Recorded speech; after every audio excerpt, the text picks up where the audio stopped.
thinking of moving to Houston, you've probably heard all of the amazing things, the affordability, living on land, master plan communities, being able to get so much more of a house that you can get even than Austin or Dallas. Definitely a better house than you can get in California where you're paying a fortune for nothing. But with all that comes a trade-off. So in today's video, I am going to go over the pros and cons, an updated list of living in the city of Houston. Hey guys, I'm Natasha Tessier. I own Dwell Realty and Design by EXP. I would love to help people. I help people like you, hundreds of people this year, relocate every single day. So let's start off with the pros of living in Houston. And the first pro I'm going to say is space, privacy, and breathing room. Now, I am referring to the suburbs. I live out on 2 acres. I'm 25 minutes from the Woodlands, but I have a lot of space and a lot of breathing room, and I love it. I don't hear the neighbors. I don't even really see the neighbors.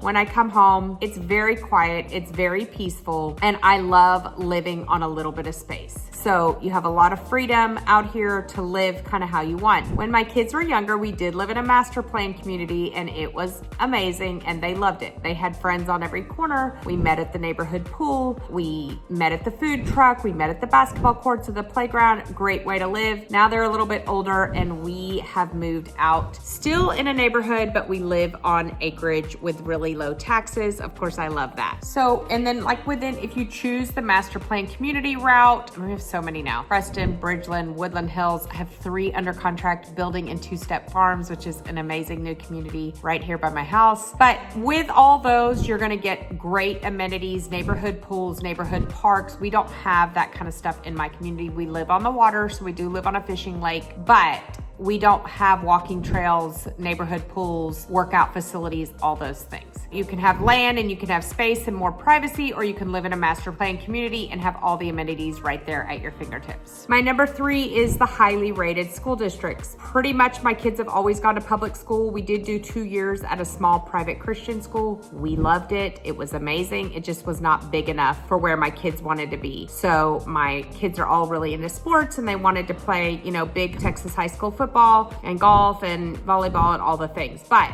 lots of great private schools, but even our public schools have very highly rated school districts. I've shown this to you before. I would go into the HAR app, click on the house that you want, go down, click on the school and figure out the rating. Figure out why it's rated that way. So there's gonna be A, B, C, or D, and you can look at the scoring. You can look at the demographics. You can look at how they're doing on testing. All those things are in there. So whatever your concern is, it's going to be in the school. It'll tell you what years the ratings are for and how well that school is doing. Very good public schools. Both my boys are in college. I still have one in high school, and they're both thriving right now. So I do think that you can be in the public schools, get a really good education here, and still have a Christian influence if that's important to you. They still have Fellowship of Christian Athletes at the school, lots of Bible study. There's lots of Young Life and different things involved if that's important to you. Number 4 is going to be affordability, especially compared to other major cities. So Houston is generally pretty affordable. If somebody tells me they have, you know, $600,000 to $800,000 budget, that is a very, very healthy budget here. You're gonna get a lot of house, a lot of nice house. Even $400,000 is a nicer house. So depends on where you're coming from, but a lot of my clients come from California or New York, the East Coast, the West Coast, and they're shocked at what they can get for $500,000. So your money goes a long, long way here. And of course, that's a huge pro that people like. Now, let's talk about the taxes. No state income tax. So if you're making $100,000 a year and you're paying $10,000 in state income tax on top of your, you know, main taxes, that's a lot of money. You could be up to over 40%. We don't have a state income tax, but we do have property taxes. It can range from 1.2 all the way to over 3. So that is important to look at. I've done a ton of property tax videos. Happy to go over it with you as well. Within that affordability, you have a wide range. Like I said, you have new construction, you have older homes, you have remodels, you have homes on on land. You have homes at 1.4 tax rate. You have homes at 3.4 tax rate. You have no back neighbors. You have neighborhoods with cul-de-sacs where,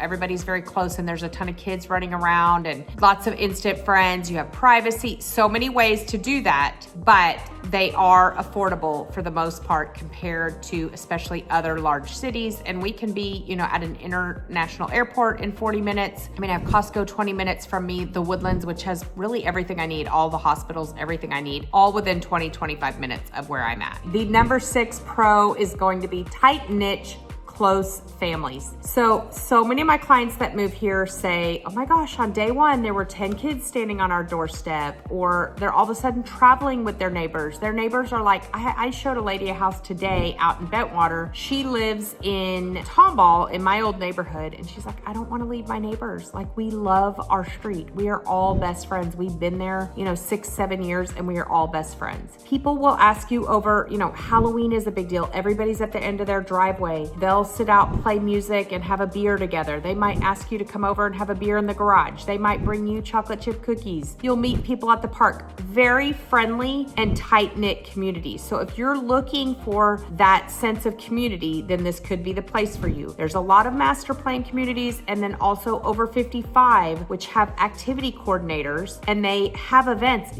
3 times a month, Easter egg hunts for the kids, and pizza parties, and all sorts of things, back to school parties and food trucks, everything going on. They might have pickleball events, all those things. So if you're looking for community, friendly neighbors, and other families that you can get closer to and have that sense of community, that is a huge pro that people love about Houston and the surrounding areas. So the last pro I'm going to talk about is the continued growth. You guys, the city is blowing up. That can be a pro and a con. Some people don't want all the growth, but there's a lot of opportunity in medicine, in healthcare, in schools, in construction.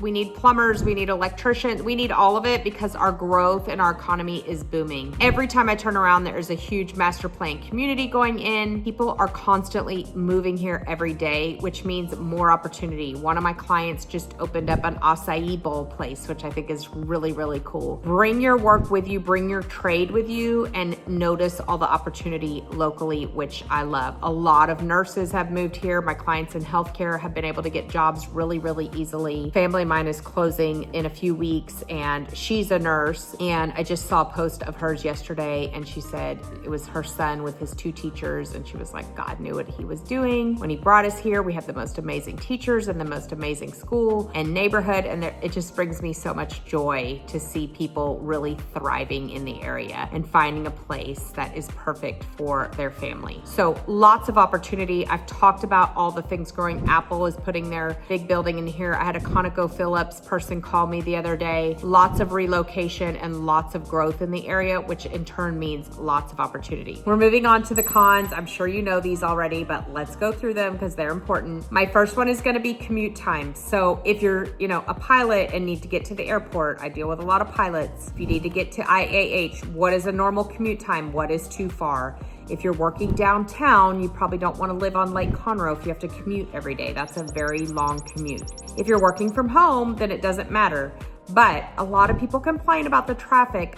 I don't deal with it. I live in the suburb, and with my work, I'm not out at high traffic hours. I might sit at a light for 2 light cycles. That's my traffic. Now, when we go down to volleyball down I-45, it can be a little bit messy at 5 o'clock and frustrating.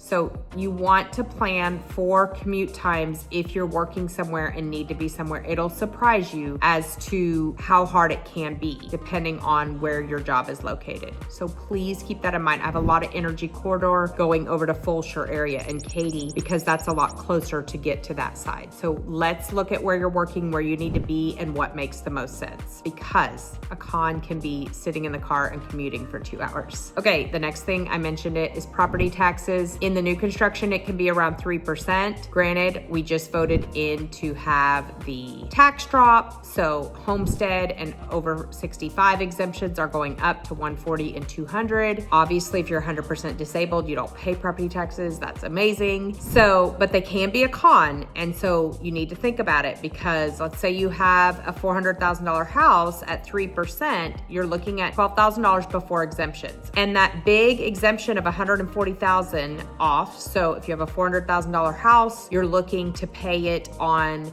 $260, that's on the school portion, which is usually around 1% of the bill, maybe 1.5%, okay? So it is on the biggest portion of the bill, but it's not off the whole bill. So please keep that in mind when you're talking exemptions. The other thing is to be aware of is we have MUD and PID, which is a municipal utility district. That gets paid off over time, but if you're buying in a new neighborhood, there will be a MUD tax. So please be aware of that. Sometimes it's a separate fee, sometimes it's rolled into one tax bill. It's different in every neighborhood. Please be aware of MUD taxes. And then of course we have HOA dues, which I don't think they're crazy. For my clients that move from out of town, they always say, like when I say, oh, they're $1,200, they're like, a month or a year? It's usually a year. It's about $100 a month, maybe $50 on the low end, maybe $150 on the high end, but it's not crazy. And it usually includes, you know, whether it's fixing the gates or taking care of the pool or whatever it is, that's what those HOA fees do. Okay, so flooding and drainage concerns still exist. You know, you guys, if you buy in a neighborhood that has the 100-year flood zone flowing through it, even though your house may not be right in that 100-year flood zone, you can still be impacted by that. So you do want to look at the flood map. Let us help you look at the FEMA flood maps, show you if there's flooding or potential risk of flooding. Do not look at Zillow, do not look at Redfin. I don't know where they're getting their numbers as to why some of these homes have been here 20 years, never flooded, and it says high flood risk. So let us do that on your behalf and figure out if there's a risk for flooding and why we think that. The next con is the heat and humidity. I say this all the time. It's Texas, it's hot. July, August, part of September, it's hot. We had a really long summer. I don't feel like it was as hot, but it was long. Like October was still really hot. It's now we're waking up and it's in the 40s and, you know, high in the 60s. Some people gripe that Houston is more humid. It is more humid, but it can be 110 in Dallas and 110 in San Antonio all summer long. I've lived in San Antonio where it was 90 days of over 100, no rain. At least here it's green and we have the tall trees and we have more rain to keep the temperatures down, but then we get the humidity with it. I don't know. My mom says it keeps her skin young because of all the moisture in the air, so I'll take it. But it's hot and humid. It is a con in the summers. If you're here July, August, September, it's hot. There's just no working around it. The next one is going to be limited walkability. Now, if you're in the Heights or right near the Woodlands Market Street, yes, the walkability is great, or maybe down by the Galleria. But out here in the suburbs, I mean, you could walk your neighborhood, you could be in Wood Forest walking the paths, you can walk up to the restaurants right there, but it's not like everything is accessible. I can't really walk to anything. I can just walk my neighborhood because I live in an acreage neighborhood, so I'd walk forever to get anywhere. When I lived in Wood Forest, it was probably a mile or mile and a half to get to the grocery store. Wood Forest has a cool concept, and a lot of these others will bring in commercial to their master plan communities, but that is where you get the walkability so that you can walk down and go have sushi, or walk down and go to the coffee shop or the pizza parlor, or take your golf cart or whatever. But a lot of people think it's a con. It's a very spread out city, and it's not like living in a small town at all where you can get to places on foot very easily. I mentioned this as a growth, but it's also a con. I said is just the massive growth in the area. Can the infrastructure handle it? You know, are we going to be sitting in traffic in 10 years? I don't know. I feel like they're trying to stay ahead of it, but there is a lot of growth. So that could be a con of, you know, just getting too crowded in the area. There are certain stop signs and things right now that can get backed up in high peak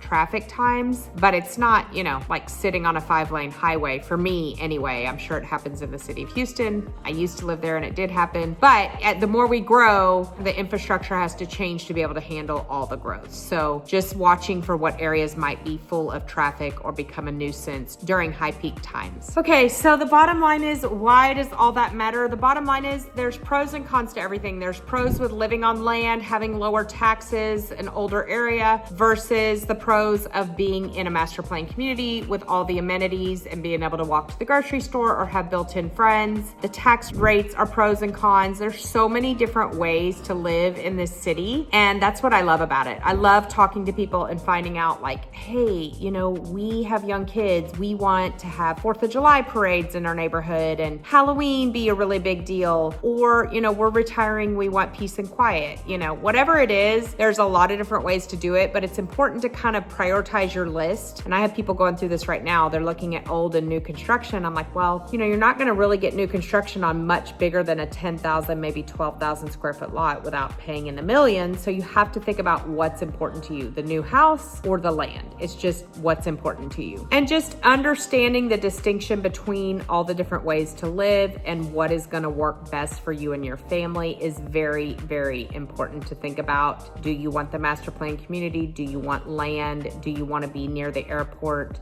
Where are you commuting? Can you handle the heat? What are your taxes going to look like? All those things are very, very important to consider. And I do feel like Houston has something to offer for everyone. It is a great place to live. I would love to help you. Reach out anytime, days, nights, weekend. You can fill out my form below, call or text us. Myself or Megan will get in touch with you and we will set up a search and then help you begin your journey with relocating to the great city of Houston. I hope that you have a blessed day.